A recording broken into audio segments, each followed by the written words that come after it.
with an IP address in place on the management interface, or the interface that we're using for management, and also the fact that we're allowing HTTP access so we can manage the device, now it's our opportunity to verify that we can get connectivity via the GUI to Firewall 1. So here's where we left off. We now have the IP address 192.168.1.71 on this port number 1. And that's assigned now to this port right here, port number 1. And my management computer is sitting on that same local network right here. So let's open up a browser to 192.168.1.71 and verify that we can connect. So we'll bring in a browser. Here we go. And I already have the IP address of 192.168.1.71 plugged in. And we'll log in as admin. And we'll supply the password that I set up when we initially set up the firewall in the last video. And I'll put in the lab password. And I'll press enter. And let me make that a little bit bigger. All right, it's asking us to do some initial setup, so we'll click on begin.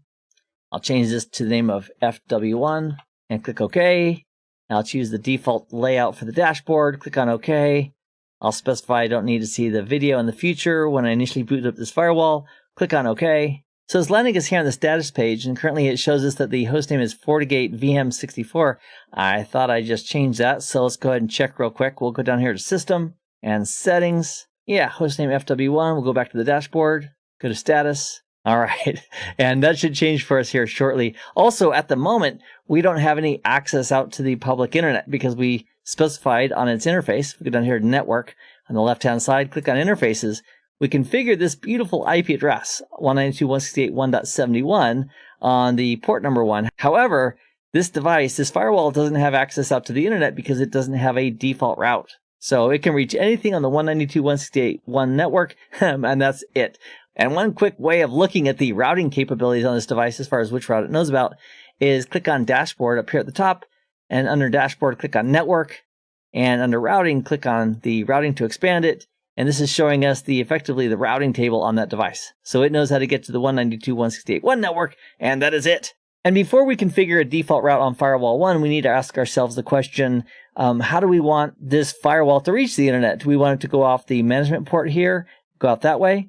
Or do we want to have it go this way, through port 4? So in this topology, what I'd like to do is keep the management network just for the local management of these firewalls, and then have the routing capabilities out to the internet go over the data plane interfaces. So the concept of a management plane represents the methods and the path used for the management of the firewalls, and the data plane represents the actual traffic that the firewall is forwarding on behalf of others. So for example, if we have a PC here that's trying to access the internet, that traffic would go in on port 2, be routed out port 4, or at least eventually when we get a default route it will, and then go out to the internet. And that traffic from the PC going through the firewall out to the internet, that would be considered the data planes. So our question is, do we want the default route to use the data plane out port 4 or port 1, the management plane? And I think for our purposes, we're going to want to have the default route right here, and that way we won't have to change it once we start adding users and devices to our network. So in preparation for that, let's do this. Let's configure port 4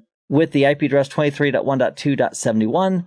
And then once that's in place, we have an IP address on that interface, then we can set up a default route that says to use .1 on the 23.1.2 network as the next hop for the default route, and then it'll have access out to the internet. So I'll see you in the next video as we configure port 4 as a layer 3 interface in preparation for being able to use the default route off of port 4. So I'll see you in that video in just a moment. Meanwhile, I hope this has been informative for you, and I'd like to thank you for viewing.